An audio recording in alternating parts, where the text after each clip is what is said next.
अस्सलाम वालेकुम, नमस्ते, सत श्री अकाल। वीडियो देखने वाले सबके लिए दुआ है कि आप जहां भी रहें खुश रहें, शाद रहें, आबाद रहें और हमारे इस चैनल पे अपना प्यार दिखाते रहें।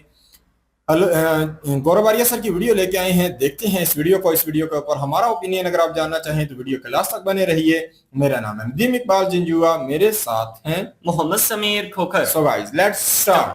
Cheers. Hello sir. Cheers sir, cheers cheers cheers cheers cheers Cheers भाई लोग। अरे सर बाप रे बाप, कैसे कल से ऐसा करो मैं समंदर भाई को छू दिया करो। करंट फैक सवेरे से म्यूजिक।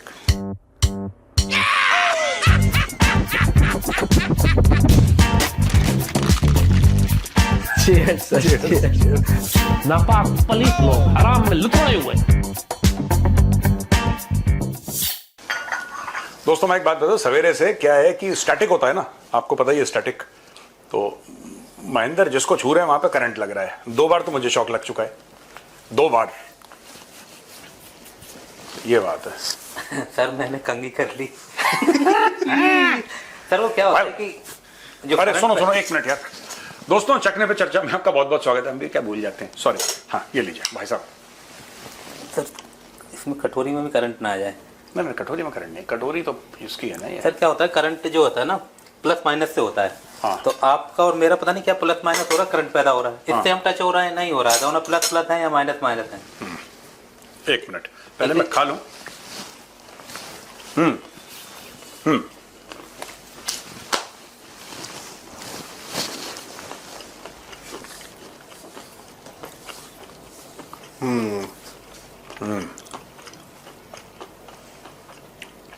हाँ तो सर करंट बन रहा था जैसे पाकिस्तान में जिन से बिजली बनती है, हमने अभी करंट बन रहा है। आगे हम जो भागे हुए जिन है 5-6 वाट की बिजली बनाने लगेंगे सर, हमें लग रहा है। अगर हम ऐसे लगे रहे लगातार जिन की बातें करते हम भी छोटे छोटे जिन हैं। रहे, पता चले 2-1 बल्ब हमसे भी जल रहे। बताओ क्या खबर है लेटेस्ट। सर अरब सागर पार करते हुए खबर है हाँ सऊदी की तरफ से कि पाकिस्तान नाव चला के सऊदी की तरफ गया और पैसे मांग दिए। हाँ वो 10 अरब वाला ना। और मुझसे पता नहीं कैसे निकल नुकूल के चला गया और वहां जाके बोला कड्डो पैसे। कड्डो पैसे। ये मैं बता रहा हूं, ये हुनर आपको एक बात माननी पड़ेगी। और पाकिस्तान की एक बात तो सबको एक्सेप्ट करनी पड़ेगी, खासतौर से इंडियंस को। ये जिस तरीके से मांगते हैं, आपकी सोच है, ये जिस तरीके से मांगते हैं। कुछ समय पहले एक खबर आई थी कि सऊदी अरब पाकिस्तान में $10 अरब इन्वेस्ट करेगा। ये खबर सऊदी ने नहीं दी, ये पाकिस्तान ने छाप दी कि सऊदी जो है पाकिस्तान के अंदर $10 अरब इन्वेस्ट करेगा। सऊदी ने नहीं किए, क्योंकि इन्वेस्टमेंट मतलब ये होता है भाई कि आपको कोई रिटर्न मिलेगा उसका। जब आप इन्वेस्ट करते हो तो आरओआई होता है ना, रिटर्न ऑन इन्वेस्टमेंट। सबको पता है पाकिस्तान से मरी बकरी नहीं मिलनी, कुछ मिलना नहीं है पाकिस्तान से। तो पाकिस्तानियों ने सोचा कि अच्छा बात तो हुई थी, चलते फिरते शेख ने बोला था चलो। अब ये वापस पहुंच गए। देखो 10 अरब की बात हुई थी। या तो तुम पाकिस्तान में इन्वेस्ट कर लो, और अगर तुम्हें लगता है कि पाकिस्तान में इन्वेस्टमेंट नहीं हो सकता तो फिर पाकिस्तान भीख मांगेगा। और यही पाकिस्तान फिर से भीख मांगने के लिए पहुंच गया सऊदी अरब कि हमें $10 अरब दे दो। तो सर जो कराची के आसपास जो इन्होंने कुछ बीघा जमीन सऊदी को दे दी थी सर, बीघा नहीं एकड़ की 140-145 एकड़ अंदर ये विकास एकड़ से छोटा ही बीघा होता तो ज्यादा बीघा दे दिया होगा। उससे बाउंड्री करके फिर उसके अंदर ये विकास पैदा करेंगे, ऐसा कुछ बातें हो रही थी सर। क्या था वो? देखिए कुछ नहीं है, इन्होंने पहले भी बहुत भीख मांग रखी है। सऊदी अरब ने बहुत पहले बोल दिया था पाकिस्तानियों को कि यार तुम ऐसे कटोरा लेके मत आया करो, या तो हम लोन देंगे। इनको सऊदी से आदत पड़ गई थी कि सऊदी चेक काट के देगा, बोल जा बेटा तू हमारा मुसलमान भाई है, जा ऐश कर, हमने तेरे को पॉकेट मनी दे दी। तो पाकिस्तानी कई दशकों तक सऊदी अरब की पॉकेट मनी पे जिंदा थे। ठीक है, अब हुआ क्या मैं आपको बताता हूं कि सऊदी अरब के अंदर खुद क्राउन प्रिंस मोहम्मद बिन सलमान है, वो सऊदी अरब को मॉडर्नाइज कर रहे हैं। क्यों मॉडर्नाइज कर रहे हैं सऊदी अरब को? अभी बोला कि विमेन जो हैं वो ड्राइव कर सकती हैं। विमेन जो हैं बिना महरम के या बिना किसी रिलेटिव के, या तो हस्बैंड है या भाई है या बाप है, उसके बिना घर के बाहर निकल सकती हैं, गाड़ियां चला सकती हैं। आईपीएल की, पिछले आईपीएल की बिडिंग जद्दा में हो गई। ये सलमान वलमान को बुला के वहां पे शो करा। फॉर्मूला 1 ये सब क्यों हो रहा है सऊदी अरब में? सऊदी अरब में ऐसे इलाके ये लोग नियुक्त कर रहे हैं इलाके जहां पे शराब मिलेगी। हाँ, ये सब क्यों हो रहा है? रियाद के आसपास ना, रियाद उसका कारण है, उसका सिंपल सा एक ही कारण है, और कारण उसका ये है, सबसे बड़ी वजह उसकी ये है कि साहब अगर आज की तारीख में अगर आप ये सोचते हो कि अगले 30 साल के बाद तक वहां पे तेल निकलता रहेगा, 50 साल 100 साल, तो ऐसा नहीं है। जिस स्पीड से सऊदी अरब या बाकी देश तेल निकाल रहे हैं वो तो फाइनाइट रिसोर्स है, वो आज नहीं तो कल नहीं तो परसों खत्म होना है, और जिस दिन खत्म हो जाएगा उस दिन बैंड बज जाएगा। तो सऊदी अरब में फिर टैक्स भी शुरू कर दिया। एक जमाने में टैक्स नहीं होता था सऊदी में, इनकम टैक्स। अब टैक्सेशन भी अलग अलग लेवल्स है, मैं ये नहीं कह रहा कि जैसे भारत में होता है वैसे, लेकिन एक लेवल पे उन्होंने शुरू कर दिया। एक जमाना ऐसा भी था कि पानी से सस्ता तेल था, वो सारी चीजें बंद कर दी, बिकॉज अब इनको ये पता लग गया है कि भाई कतर कहता है फुटबॉल का वर्ल्ड कप करेंगे। क्यों? आपको कुछ ना कुछ करना पड़ेगा, ये तेल खत्म हो जाएगा कुछ समय के बाद। मैं ये नहीं कह रहा कि 10 साल में खत्म हो जाएगा, है ना, 10 साल में खत्म हो जाएगा ये नहीं कह रहा, मैं कह रहा हूं कि 10-20-30-4 डेकेड लगेंगे, फिर भी उसके बाद तेल ना के बराबर हो जाएगा, क्योंकि जिस तरीके की खपत है, जिस तरीके निकाल रहे हैं, तो ये इनको करना ही है यार सऊदी अरब को। इसलिए सऊदी अरब लिबरलाइज हो रहा है। और अब सऊदी अरब वो अफोर्ड नहीं कर सकता, जो पहले वाला मामला था वो सऊदी अरब अफोर्ड नहीं कर सकता कि पाकिस्तान गया कटोरा डाला इतने लो। अब वो कह रहे तुम लोन लो, तुम्हें वापस करना पड़ेगा।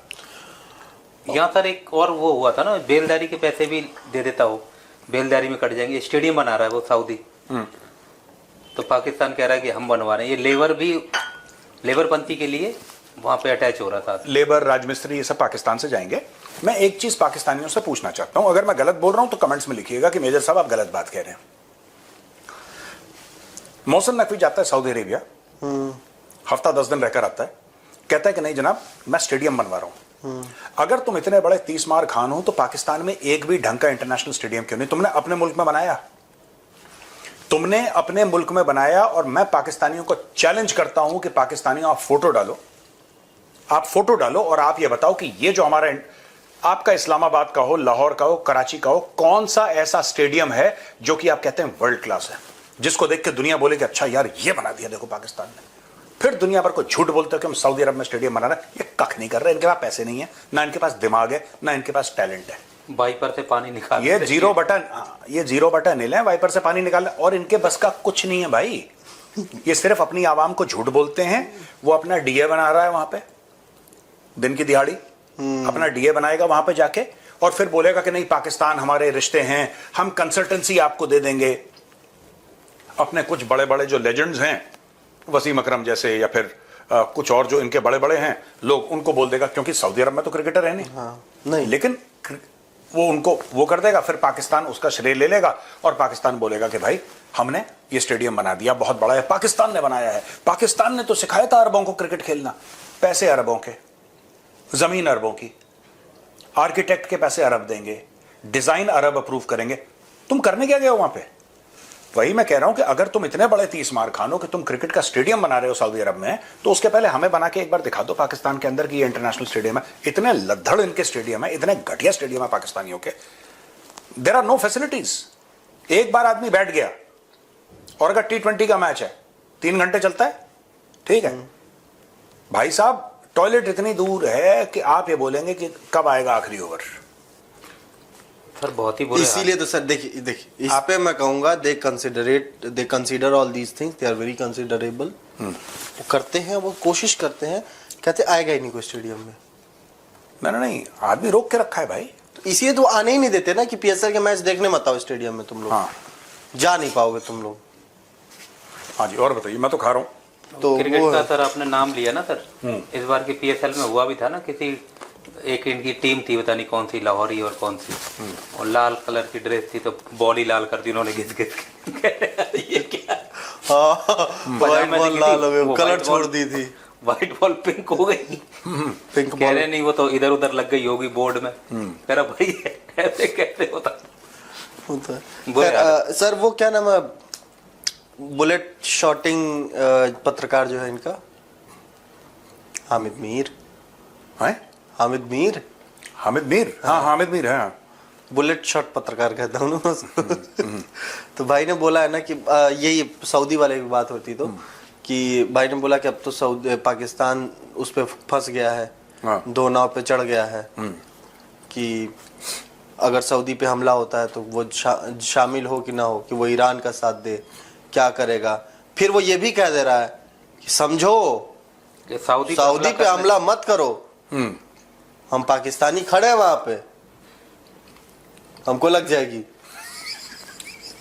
वेल लेकिन अब ये जो सूरत हाल पैदा हुई है जिसमें पाकिस्तान के लिए बहुत मुश्किलात हैं कि सऊदी अरब के जहाज पे हमला कर दिया है जिसके साथ पाकिस्तान का डिफेंस एग्रीमेंट है। तो जब आप सऊदी अरब पर हमला करें तो आपको ये सोचना चाहिए कि भाई इस मुल्क का पाकिस्तान के साथ एक डिफेंस एग्रीमेंट है और वो पाकिस्तान जिसकी सियासी और फौजी क़यादत की तारीफ में ईरान के अंदर तराने जारी किए जा रहे हैं, तो अगर आप उसी पाकिस्तान का इत्तेहादी जो है सऊदी अरब उस पर हमला करेंगे तो पाकिस्तान के लिए तो एक आप मुश्किल सूरत हाल पैदा कर देंगे ना।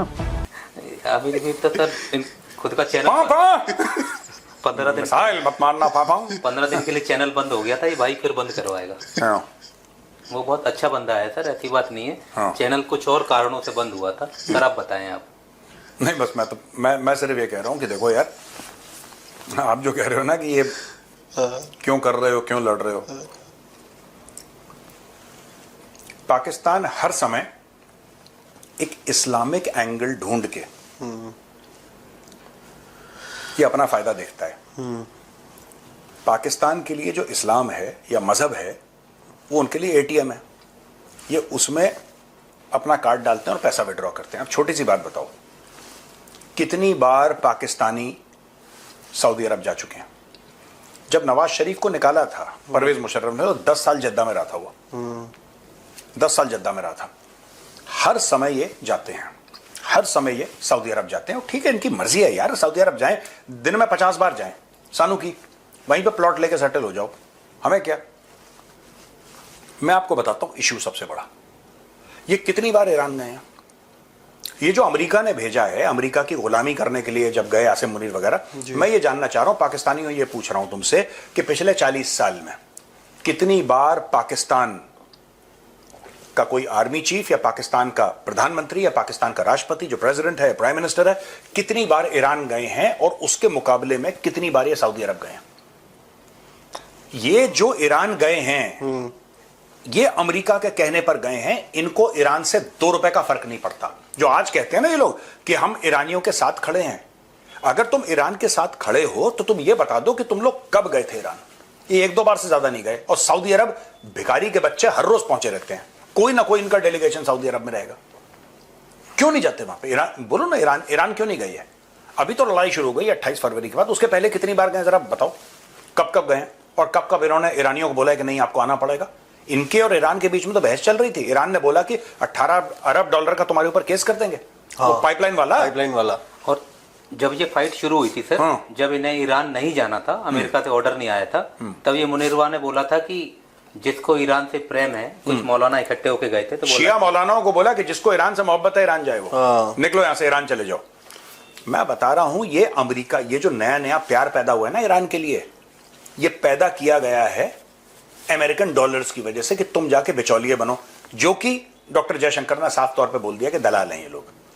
लेकिन सर ये सब ईरान के लिए नसुड्डे भी हैं थोड़े से। व्हाट इज द नसुड्डे? इज द बैड लक, पनौती टाइप। पनौती टाइप नहीं, पनौती ही है सब। अच्छा, नसुड्डे कहते हैं। हाँ, रईसी भाषा में कहते हैं कई बार। सो सर मैं आपको बताता हूँ क्रोनोलॉजी। एक रईसी आता है, हाँ, जब वो राष्ट्रपति थे, इब्राहिम रईसी। हाँ, उसके बाद जाते हैं, कुछ दिन बाद हेलीकॉप्टर क्रैश हो जाता है। ये डील करवाने जाते हैं ईरान से।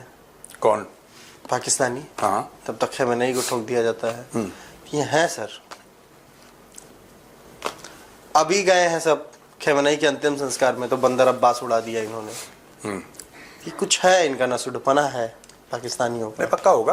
और सर वो जो इस्लामाबाद आए थे, बड़े छुपते छुपाते वापस गए हैं वो। नहीं वो फंस गए थे उसके अलावा वो तो खैर इजराइल ने बोला ठोक देंगे अकॉर्डिंग टू देम।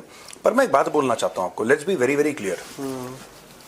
पाकिस्तानियों ने आज तक मोहब्बत नहीं जताई है ईरान के लिए। जब अमेरिका ने डॉलर दिए हैं तब इनकी मोहब्बत जागी है, तब इनको पता लगा कि हमारे बगल में एक और मुस्लिम मुल्क है, बिरादर मुस्लिम मुल्क है। ये सब फ्रॉड है, ये सब झूठ है। और आप ये देख लीजिए कि कब कब इन्होंने विजिट किया है, आपको पता लग जाएगा कब कब। पाकिस्तान का आर्मी चीफ, पाकिस्तान का प्रेसिडेंट, पाकिस्तान का प्राइम मिनिस्टर 28 फरवरी 2026 से पहले कितनी बार इन लोगों ने ईरान विजिट करा है, और एज कंपेयर टू कितनी बार इन्होंने सऊदी अरब विजिट करा है। आप दूध का दूध पाने, ये सब झूठे हैं लाहौरी यार, दे आर फ्रॉड्स यार ऑफ द फर्स्ट नंबर। ये सब पता नहीं है क्या दुनिया को, दुनिया नहीं देख रही अब। नहीं कि वो भी इस्लामी मुल्क है। इस्लामी मुल्क तो जब पाकिस्तान पैदा हुआ था 1947 में, तब क्या ईरान क्या था? ईरान कोई क्रिश्चियन मुल्क था या हिंदू मुल्क था? वो तो इस्लामी ही मुल्क था।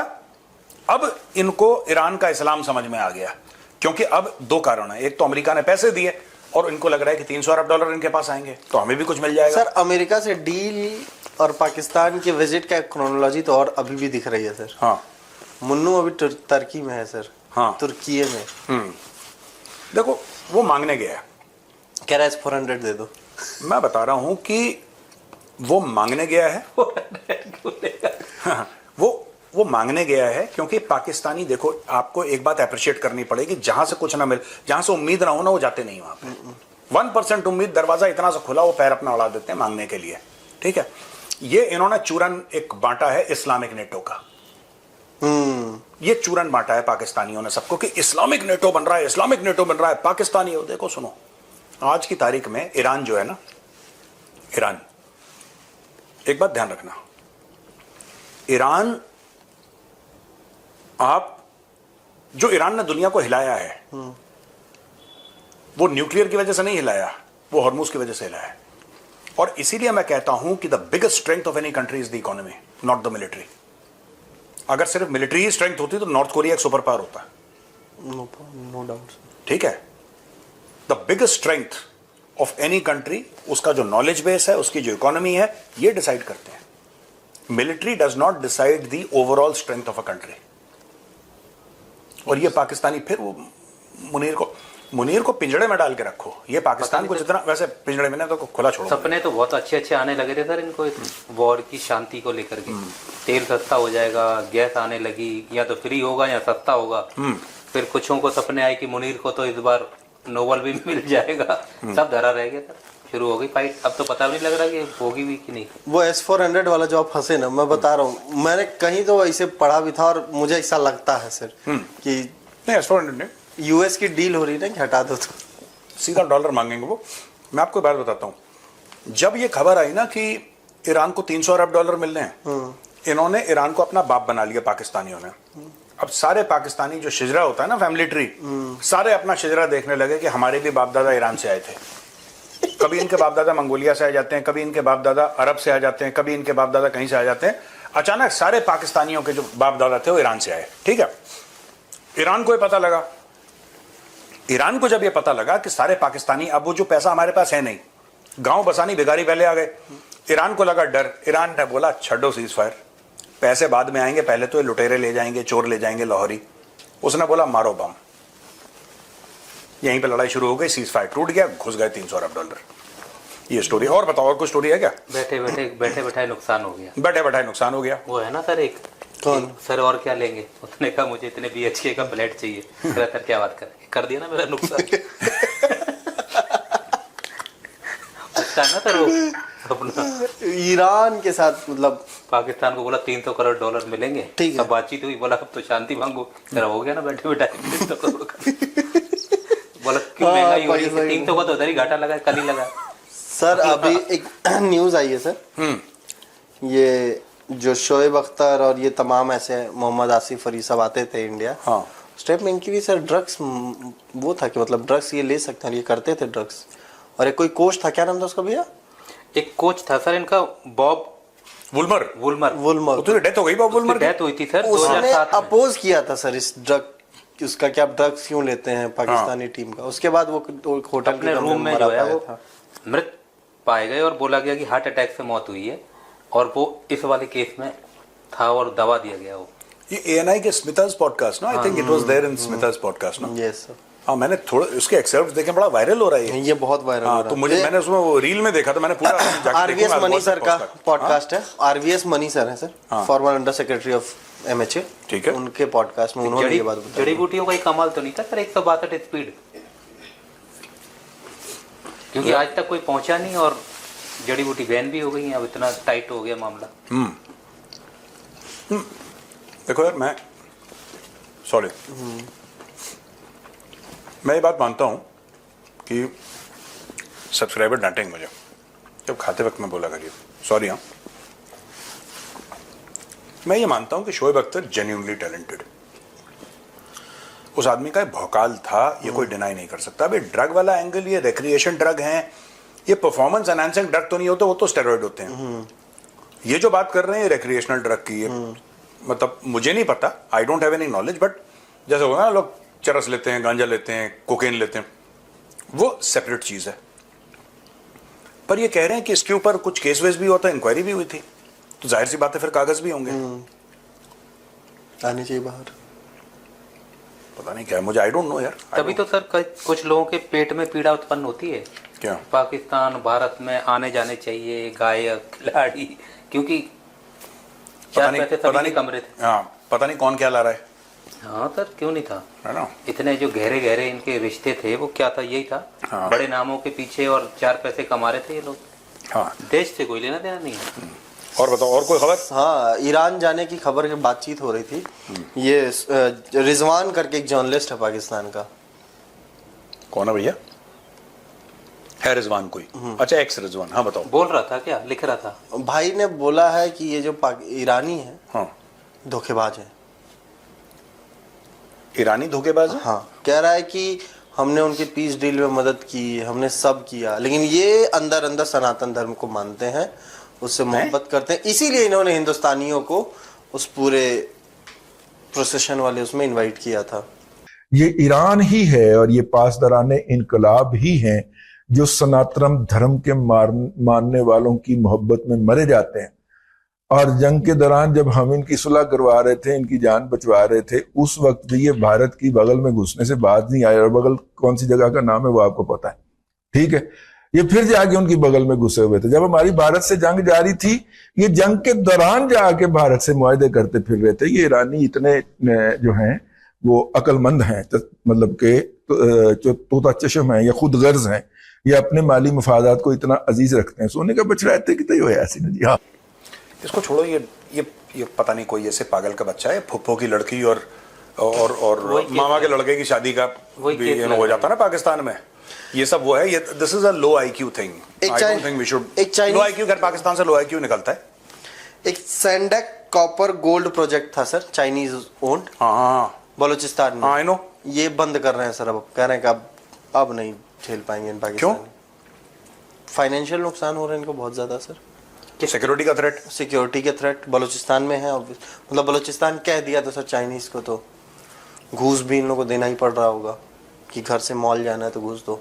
हाँ, ये अंडर कवर हो सकता है। ये तमाम चीजें, ये प्रोजेक्ट बंद हो रहा है सर। देखो, बलोच अब इतने ज्यादा हावी हो गए हैं, बीएलए इतना ज्यादा हावी हो गया है। कई लोगों ने ये बोला है, इनफैक्ट मौलाना फजलुर रहमान ने ये बोला है कि कह रहे हैं बलूचिस्तान तो बिल्कुल हाथ से निकल गया, बेड़ा ही गर्क है वहां पे। फौज जो है, और यही बलूचिस्तान में जो पसनी था, यही इन्होंने बेचा उसको, अमेरिकन को बेचा कि तुम पसनी आ जाओ।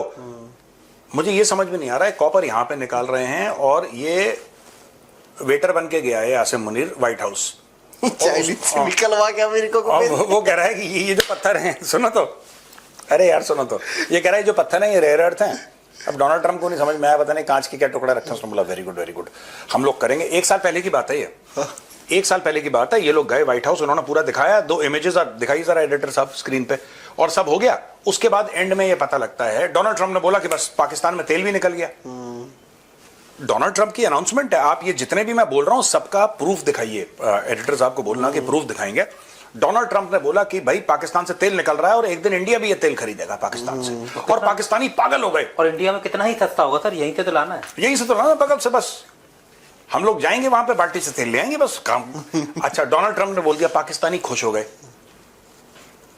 पर चाइनीज ने बोला कि यार अगर तेल था तो हमें तो मिला नहीं, इनको क्या मिल गया? तो डोनाल्ड ट्रंप ने बोला कि यार मैं तो ऐसे मजाक में मैंने कह दिया। ये बोल दिया डोनाल्ड ट्रंप ने कि तेल मिल जाएगा, ये पागल हो गए। फिर डोनाल्ड ट्रंप ने बोला कि मैंने ये भी दिखाना स्क्रीन पे, डोनाल्ड ट्रंप ने बोला है कि मैंने एक ट्रेड डील साइन कर दी पाकिस्तानियों के साथ, उसने अनाउंस कर दिया। डोनाल्ड ट्रंप ने, पाकिस्तानी फिर खुश हो गए कि अमेरिका के साथ ट्रेड डील। कभी पाकिस्तानियों ने मुड़ के ये नहीं सोचा कि तुम लोग ढंग का कच्चा बनियान नहीं बनाते, तुम्हारे साथ ट्रेड डील करेगा कौन पागल का बच्चा यार। तुम्हें तो बेसिकली बैसाखियां चाहिए जीएसपी प्लस वाली, तुम्हें बैसाखियां चाहिए जीएसपी प्लस वाली, तब जाके तुम कुछ बेच पाओगे अपना। तुम तो कुछ बनाते नहीं हो। और सिर्फ बात ये नहीं कि पॉलिसी पैरालिसिस है पाकिस्तान में, there is lack of talent. Pakistanis don't have talent यार, वो नहीं कर सकते कोई भी हाईटेक वाली चीज। आप पाकिस्तानियों से आप तवज्जो, कोई एक आता कोई निकल गया बेचारा गरीब बाहर, वरना आप पाकिस्तानियों से एक्सपेक्ट नहीं कर सकते कि इसमें कुछ बात करेंगे। तो यही सब चल रहा है वहां पे। ट्रेड डील नहीं, ट्रेड डील साइड करते हैं सब, ट्रेड डील। हाँ सर, चलो। बलूचिस्तान जो बोल रहा है 85% वाला कि कब्जा कर लिया है और एक करेंसी और राष्ट्रीय गान बना डाला उन्होंने। नहीं, वो ठीक है। देखो, वो अभी ऐसा नहीं कि कब्जा कर लिया मतलब उसको आजाद घोषित कर दिया, मैं ये नहीं कह रहा हूं। मैं सिर्फ ये कह रहा हूं कि बलूचिस्तान के हालात इतने खराब हैं कि जो चाइनीज कंपनी आप बोल रहे हैं कॉपर की ना, जो चाइनीज कंपनी कह रही है हमें निकलना है, वो क्यों रहेंगे वहां पे यार। बिजनेस का पहला उसूल है स्टेबिलिटी। बिजनेस का पहला उसूल है, देखो आप बलूचिस्तान में रहेंगे तो वहां पे वायलेंस है, पंजाब में रहेंगे तो वहां पे करप्शन है, बिजनेसमैन जाएगा कहां पे। पंजाब में इतना करप्शन है कि फैक्ट्री लगाने से पहले उसकी जमीन हड़प ली जाती है। बलूच पसंद नहीं करते, वो कह रहे हैं कि वो चाइनीज को भी एग्रेसर समझते हैं, जो लाहौरी हैं उनको एग्रेसर समझते हैं। वो कह रहे हैं कि हमारी ये जितनी भी जो रिचेस हैं they belong to the people of Balochistan, they don't belong to Pakistan. Pakistan कौन है हमें नहीं पता भागो। 85% यानी कि वहां पे writ of the state does not run. Balochistan के अंदर जो रिट ऑफ द स्टेट है, कि स्टेट की जो चलती है ना, जिसको कहते हैं कि एक सोवरेनिटी होती है, जो वो more than 50% of Pakistan is outside Asim Munir's control. आप देखो कितने इलाके हैं वहां पे, खैबर पख्तूनख्वा में, यहाँ पे फौज नहीं निकलती। टीटीपी है, कोई भी हो, वहां पे तो पठान है पूरे ऊपर यार, ये कंट्रोल में आ रहे हैं पठान बड़े लाहौरियों के। मेजर सर ने आज जो है, अगर मेरे नजदीक अगर मैं देखूं इस वीडियो के माध्यम से, तो कुछ लॉजिक के साथ बातें हैं और कुछ ऐसी बातें की हैं जो बिना लॉजिक के हैं। बाकी ये है कि इनका अपना एनालिसिस है। बाकी मैं ये समझता हूं कि जो हालात हैं मुल्क के, उसके हिसाब से अगर देखा जाए तो हालिया कुछ अरसे में पाकिस्तान काफी ज्यादा एफर्ट कर रहा है दुनिया के हवाले से। अपने मुल्क में तो इतना कुछ नहीं कर रहे, बाकी दुनिया के हवाले से काफी एफर्ट है। तो ये है कि वाकई अगर बाहर आना जाना है तो पैसे का तो फिर ये है कि यूज होगा। तो अगर कहीं ना कहीं सऊदी अरब से अगर पाकिस्तान कुछ पैसे मांग रहा है तो ये है कि वाकई ये लोन तो नहीं कहीं ना कहीं देंगे, वो लोन पे पैसे देंगे। वैसे अगर कहा जाए हेल्प के तौर पे तो नहीं मिलेंगे। ये तो पाकिस्तान को अभी आस्ता आस्ता समझ आना शुरू हो चुका है। बाकी अगर देखा जाए $10 बिलियन का या $10 अरब का जो इन्वेस्टमेंट का कहा गया था, तो ये हमें सिर्फ चूरन जो है चटा दिया जाता है आलमी सतह पे। बहुत सारे मुल्क हैं हमारे साथ बात करते हैं। पिछले दिन अजरबैजान ने भी कहा था, एक और भी कंट्री था उसने भी कहा था कि हम पाकिस्तान में इन्वेस्टमेंट करेंगे। तो क्या हो रहा है, कुछ हमें तो कोई नजर नहीं आ रही इन्वेस्टमेंट, कोई दूसरे मुल्क आ रहे हैं। तो पाकिस्तान जिसके पास जाता है, असल क्या होता है किरदार की वजह से ना कोई लोग बात कर देते हैं। पाकिस्तान कहीं ना कहीं जो है इस्लामी मुल्क में पाया जाता है, इतना ताकतवर नहीं है। बाकी कहीं ना कहीं कुछ चीजें जो है खास हैं। जगह के हवाले से अगर देखा जाए तो हमारा कहीं ना कहीं जो है चीन के साथ रिश्ते हैं, अमेरिका के साथ रिश्ते हैं। तो बहुत सारे कंट्री हमें रिस्पेक्ट देते हैं, सिर्फ इस हवाले से हम सामने हैं। जैसे ही हमारे हुक्मरान वहां से आते हैं, कोई डील, कोई व्हीलचेयर या क्या होता है, वो कुछ भी बाद में उसका अता पता नहीं होता। बाकी मैं ये समझता हूँ कि बाकी है कि पाकिस्तान जो है अगर इसी तरीके से पैसे मांगता रहेगा तो ये हमारे अपने ही कह सकते हैं कि किरदार से लोग जो है खफा होंगे। इसलिए शहबाज शरीफ ने कहा था कि हम जिधर भी जाते हैं तो आगे वाला यही सोचता है कि हम पैसे मांगने आए, तो हालांकि मजबूरी होती है। तो मैं ये समझता हूँ कि हमें दूसरे मुल्कों के पंगों में नहीं पड़ना चाहिए। आए रोज हमारे जहाज कभी उड़ के इस मुल्क जा रहे हैं, कभी जो है हमें स्विट्जरलैंड जाना पड़ता है। तो हमारे पास इतने हालात नहीं है, हमारा इतना पैसा बाहर से नहीं आ रहा कि हम इन सारी चीजों को अफोर्ड कर सकें। तो हमें पीछे रहना चाहिए। हमें अपने मुल्क के मुस्तकबिल के लिए जो आगे बढ़ना चाहिए। दूसरों के पंगों में जब से पाकिस्तान घुसा है तो पैसा ज्यादा लग रहा है, इसलिए फिर जो है सऊदी अरब से कुछ पैसा मांग रहे हैं। तो ये शर्मिंदगी की बात है, क्योंकि मेजर सर भी इसी बात के ऊपर तनकीद कर रहे हैं कि ये जहां जाते हैं वहां जाकर पैसों की बात रख देते हैं, तो अगला बंदा जो है इनको शक की नजर से देखता है कि कहीं ना कहीं फिर पैसे मांगने आए हैं। तो मैं ये समझता हूँ कि हमके दूसरों के पंगों में पाकिस्तान को नहीं जाना चाहिए। पाकिस्तान अपने मुल्क के मुस्तकबिल के लिए ट्रेड डील के लिए जाए, दूसरे मुल्क के साथ बिजनेस डेवलप करने के लिए जाए, दूसरे मुल्क के साथ जो है अपनी लेबर को उस मुल्क में नौकरियां दिलवाने के लिए जाए, ये काम करे तो मेरे नजदीक पाकिस्तान के हित में बेहतर होगा। अगर ऐसे उल्टे पुल्टे पंगों में जैसे पढ़ के हमने पिछले दिनों काफी पैसा हमारा गया है, जिसकी वजह से हमें फिर पैसा मांगना पड़ रहा है, तो ये कहीं ना कहीं पाकिस्तान के अपने मुस्तकबिल के लिए बेहतर नहीं होगा। दूसरी बात इन्होंने जो बिना लॉजिक की है, मुझे वो बिल्कुल समझ नहीं आई कि पाकिस्तान जब ईरान के पास गया है तो ईरान जो है कहीं ना कहीं उन्होंने जब पैसों की डील होगी, बात हो रही थी, तो उन्होंने देखा कि पाकिस्तान आ चुका है तो हमें अभी उधर से तो मिले नहीं है तो ये मांग रहे हैं, तो ये मुझे बिना लॉजिक की बात लगी है, क्योंकि ये कहते हैं कि साथ में उन्होंने फिर अटैक शुरू कर दिए। तो अटैक जो ईरान ने किए हैं, ईरान चाहता है कि हरमुज के मामले में इन्हें यहाँ से टैक्स वसूल हो, तो उस हवाले से यहाँ प्रयास कर रहा है ईरान के यहाँ ऐसी स्थिति बनाए कि बाद में आने वाले वक्त में जंग खत्म हो जाए तो यहाँ से जो हरमुज के ऊपर से इनको ईरानियों को बहुत ज्यादा पैसा जनरेट हो, तो ये प्लानिंग वो कर रहे हैं। तो इसके ऊपर ना तो अमेरिका मान रहा है, क्योंकि अमेरिका अगर ये कर लेता है तो दुनिया में तेल है उसका रेट बढ़ेगा, और जिस मुल्क में जाएगा वहां भी उसका रेट बढ़ेगा चीजों का। तो कहीं ना कहीं अमेरिका ये नहीं चाहता, अमेरिका आखिरी हद तक जो है अभी कोशिश कर रहा है कि ईरानी इस चीज से पीछे हट जाए। तो ये बात मुझे लगी है कि जो गौरव सर हैं बिना लॉजिक की बात की है कि पाकिस्तान ने बात शायद हुई थी, हमारे मीडिया पे बात हुई थी कि ईरान से हमें पैसा लेना चाहिए, उन्हें इतने अरब डॉलर मिलने वाला है तो उसमें हमें भी कुछ ना कुछ जो है, ये हमारे एंकरों ने बात की है, हमारे हुक्मरानों से। मुझे ये बात बिल्कुल कोई आर्टिकल जो है मैंने नहीं आज तक देखा, किसी और बंदे ने प्रूफ के साथ वीडियो बनाकर हमें ये नहीं बताया कि पाकिस्तान ने इस हवाले से इस मौके पे पैसे मांगे हैं। तो बाकी ये है कि हमारे एंकरों ने ये बात की है, और यहाँ ये मुझे लगा कि गौरव आर्या सर जो है उन्होंने बिना लॉजिक के ये जो बात की है। उसके बाद अगर देखा जाए तो पाकिस्तान के ऊपर इन्होंने बहुत सारी और भी ऐसी चीजें रखी हैं जो हमारे कहीं ना कहीं क्रिकेटर हो गए या हमारे कुछ इन्होंने एंकरों के ऊपर बात की है, तो हमारे यार तालीम नहीं है। उसके बाद ये भी बात अगर की जाए, हम जो है मेंटली तौर पर काफी कंफ्यूज माइंड लोग हैं, हमारे जो कहीं ना कहीं एंकर भी होते हैं बिना लॉजिक की बातें करते हैं, जिसकी वजह से हमें कहीं ना कहीं दुनिया भर में हमारे जो मीडिया को इतनी कह लो पॉपुलर नहीं होते, क्योंकि हमारे जो बड़े बड़े एंकर हैं वो भी अजीबोगरीब बातें करते हैं। जैसे इन्होंने इंडिया के हवाले से जो है एक बंदे ने जो बात की है कि इंडिया और जो ईरान है इनके आपस में रिश्ते जो है ये कहीं ना कहीं ऐतिहासिक जुड़ते हैं, तो ये चीज जो है इनके रिश्ते पाकिस्तान से इस तरीके नहीं, हालांकि पाकिस्तान इनकी डील करवा रहा है। तो ये बिना लॉजिक इन्होंने भी बात की है, हमारे एंकर ने भी कंफ्यूज माइंड है, बस अपनी व्यूअर्स को खुश करने के लिए ऐसी बातें करता है, क्योंकि नफरत जब फैलाएंगे ना पाकिस्तान में भी इंडिया के हवाले से हो या ईरानियों के हवाले या हवानियों के हवाले से, तो ये चूरन बिकता है यहाँ, इस हवाले से यहाँ जो है इस हवाले से भी चूरन हमारे यहाँ बेचा जाता है। और दूसरा इन्होंने क्रिकेट के हवाले से देखा ऐसी बात की है, और बाकी शोएब अख्तर के बारे में तो मैं कन्फर्म मुझे नहीं है, बाकी मोहम्मद आसिफ के हवाले से कन्फर्म है मुझे। उसके ऊपर काफी ज्यादा इल्जाम लगे थे कि वो 2 नंबर काम करता है, नशा वशा ये चीजें करता है, तो एक मुल्क के ऊपर उन्होंने इसके खून टेस्ट लिए तो उसमें से भी वो बात साबित हुई थी। तो हमारे पाकिस्तान में कुछ ऐसे लोग हैं जो इस लत में लगते हैं और अपना भी मुस्तकबिल खराब करते हैं और कहीं ना कहीं अपने मुल्क का भी मुस्तकबिल खराब करते हैं। मोहम्मद आसिफ बड़ा बॉलर आया था, जबरदस्त बॉलर था, पर उसकी ऐसी हरकतों की वजह से, लालच और अंदर हवस की वजह से, कहीं ना कहीं पैसे का हवस था, उसने फिर यह है कि अपने मुल्क के साथ गद्दारी भी की थी और पैसा लेकर मैच भी बेचे थे। तो ऐसे लोग कहीं ना कहीं जब 2 नंबर काम करेंगे, नशे वाली चीजों की तरफ जाएंगे, तो उसके लिए पैसा चाहिए होता है, तो पाकिस्तानियों के पास पैसा नहीं है, फिर ये गलत रस्तों के ऊपर जाते हैं। बिल्कुल जी। जो बातें भाई साहब ने की हैं वो मेजर साहब ने वो बिल्कुल ठीक बातें की हैं कि पाकिस्तान का एक इमेज तो ऐसा ही बना हुआ है ना कि देखें, हमने भी शुरू में यही कहा था, हमने कहा था कि देखें जी ईरान में हमने सुलह करवा दी है, और ईरान की और यूएसए की जो सुलह है वो करवाने में पाकिस्तान ने बड़ा तरद्दुद किया, बड़ी मेहनत की है। अक्सर नीचे कमेंट्स भी आते थे और आप लोग भी यही कहते थे कि ये कुछ भी नहीं है, ये सिर्फ एक ढोंग है, एक नौटंकी है, सुलह कुछ भी नहीं हुआ। ये देखिएगा कुछ दिन भी, ये जो आप लोग कह रहे हैं ना हमने सीज फायर करवा दिया, ये सीज फायर कुछ दिन भी टिकने वाली नहीं है।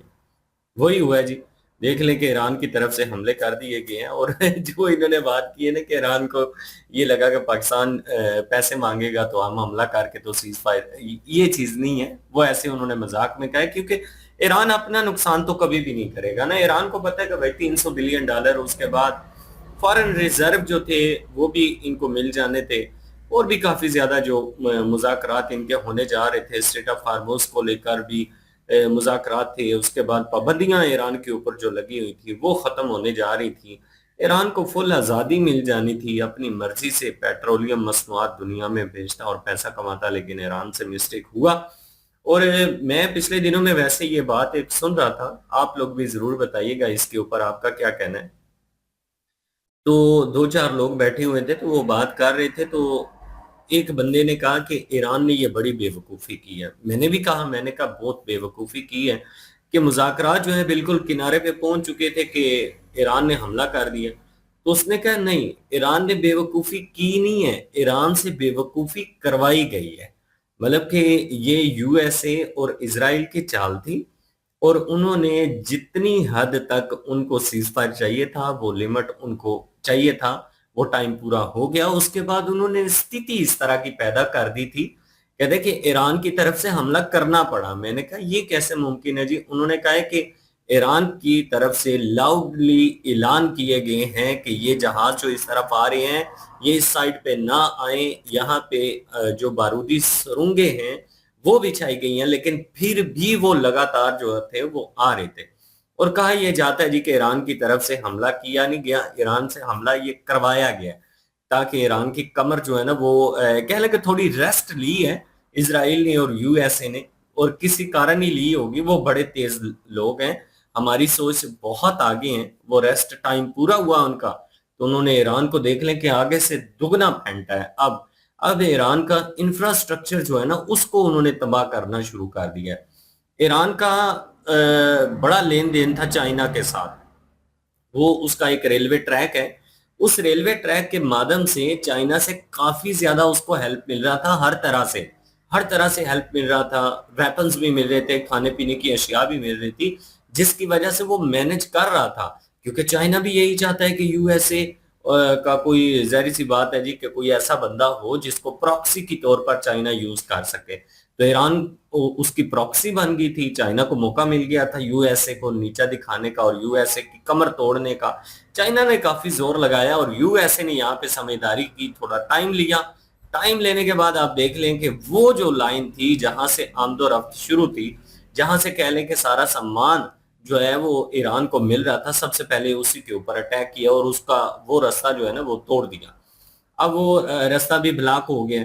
अब ईरान के लिए स्थिति जो है ना आने वाले टाइम में बहुत मुश्किल होने वाली है, क्योंकि ये जो CIA और मोसाद है ना, इन्होंने वर्किंग करके पीछे पहुंचाया होगा काम कि भाई हमें टाइम चाहिए, टाइम लो कि हम इसको किस किस तरह से जो है कहां कहां से इसको घेरा डाल सकती हैं और कहां कहां से इसको सपोर्ट हो रही है जिस चीज को हम रोक सकती हैं। तो ये सारी जो जो चीज भी हुई है मेरे ख्याल में एक गेम हुई है, और इस गेम के अलावा सीज फायर जो है उसकी कोई रियलिटी नहीं है। बाकी रिजवान राजी जैसे लोग जो हैं वो बड़े चुट्टे किस्म के लोग हैं, बड़े अजीबोगरीब सी बातें उसने की हैं। और भाई ईरान एक खुद मुख्तार मुल्क है, अपनी मर्जी का मालिक है, उसके पास ये हक है कि वो अपने मुल्क को अपनी पॉलिसीज के मुताबिक लेके चले। ठीक है हमने सीज फायर करवाया, लेकिन ये थोड़ी कि ईरान हमारा गुलाम हो गया है कि अब वो जैसा हम कहेंगे वैसा करेगा, और दुनिया से अगर उसने बातचीत करनी है तो हमसे पूछ के करेगा। इतना बड़ा प्रोजेक्ट जो चार बहार में लगा हुआ है, इंडिया की तरफ से ही लगा हुआ है ना, पाकिस्तान की तरफ से थोड़ा लगा हुआ है। तो इतना बड़ा बिजनेस प्रोजेक्ट जो है जिस कंट्री ने उसको लगा के दिया है, और हम उसे कहें जी कि आपने इंडिया से बात नहीं करनी, आपने जो है इंडिया हमारा दुश्मन मुल्क है ये वो, तो ऐसा तो होगा नहीं। क्योंकि ईरान हमारे कोई अलीम तो है नहीं है, हमारा वो गुलाम तो है नहीं कि हमारे इशारों पे नाचेगा, वो तो अपनी मर्जी करेगा। तो ये बड़ी बकवास बोंगी इसने मारी है। किसी भी कंट्री का अगर आप कह लें कि मुज़ाकरात करवाते हैं तो वो आपके अंडर नहीं आ जाता, आपका शुक्रिया अदा वो जरूर करते हैं, लेकिन वो कामयाब ही नहीं हुए। मुज़ाकरात कामयाब होते तो शुक्रिया बनना था ना, वो हुए ही नहीं है। कतर ने भी जोर लगाया, कतर को वैसे ज्यादा क्रेडिट मिल गया था पाकिस्तान से, पाकिस्तान को उतना क्रेडिट भी नहीं मिला। तो भाई अब हालात जो हैं वो काफी ज्यादा खराब होते जा रहे हैं, और पाकिस्तान में तो पेट्रोलियम मसनूआत जो है वो महंगा होना शुरू हो गई हैं। आप लोग बताएं कि इंडिया में क्या स्थिति चल रही है कि गैस और पेट्रोलियम की मसनूआत जो हैं उनमें इजाफा हो रहा है या कीमतें आप लोगों ने मैनेज करके रखी हैं?